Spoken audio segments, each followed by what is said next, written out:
I've always wanted to bowl the boss of Google a googly. Let's see if he can stick a Google search on this.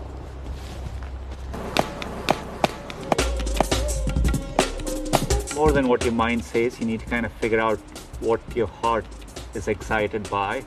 And it's a journey, and you will know it when you find it. And if you find that, things tend to work out.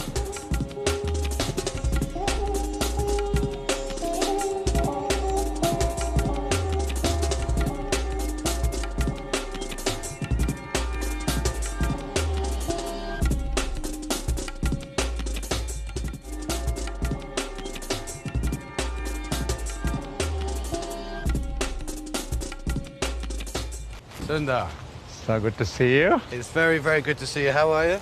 Let's get used to this new elbow bump. Take one, Mark. Historically, has Google paid enough tax in the right places? We are one of the world's largest taxpayers. If you look at, on an average, over the past decade, we have paid over 20% in taxes. We do pay the majority of our share of taxes in the US, where we originate and where our products are developed. I think there are good conversations, and we support the global OECD conversations, figuring out what is the right way to allocate taxes. And this is beyond a single company to solve. People always want to know about the personal technology habits of those who run big technology firms. Do you let your children go on YouTube? You've got 2 teenagers, I understand. Yeah, I do.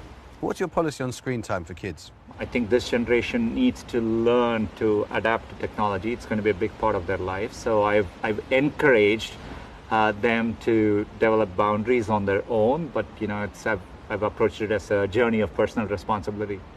Because a lot of people worry that dependency on technology is destroying kids' creativity and really inhibits their ability to build relationships in the world.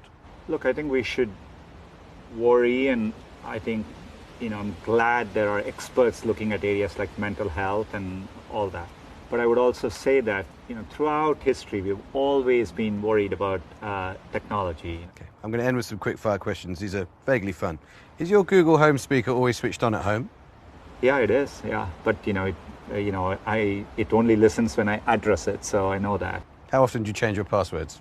Oh, I would encourage everyone. I use 2-factor authentication, and I make sure, so I don't need to change my passwords that often because I have multiple protections in place.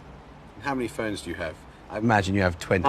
It's more that now that I have as many phones as I'm constantly changing and trying out every new phone, and I'm testing it out all the time. Are you Indian or American?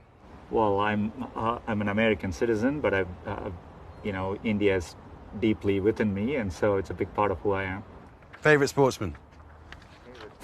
Well, I would say, since you're a cricket fan, Tendulkar, Sachin Tendulkar. More so than Sunil Gavaskar?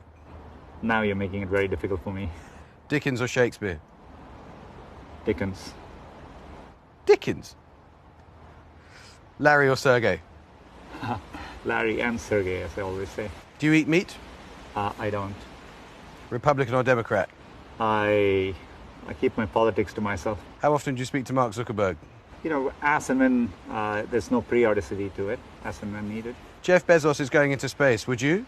Well, I'm jealous a bit. I would love to look at Earth from space. When did you last cry?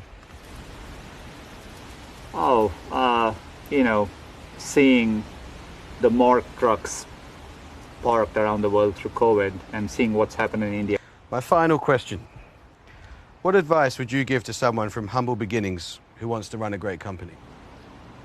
I've always felt you just need to, more than what your mind says, you need to kind of figure out what your heart is excited by. And it's a journey, and you will know it when you find it. And if you find that, things tend to work out. You wanted to be a cricket player when you grew up. And that makes 2 of us. So I have brought my lucky charm, so we could just have a little knock somewhere around here if you've got time. Well, why not? Let's do it. I'm glad I caught that ball. You can bat. Can you bowl? I won't hit it out your face.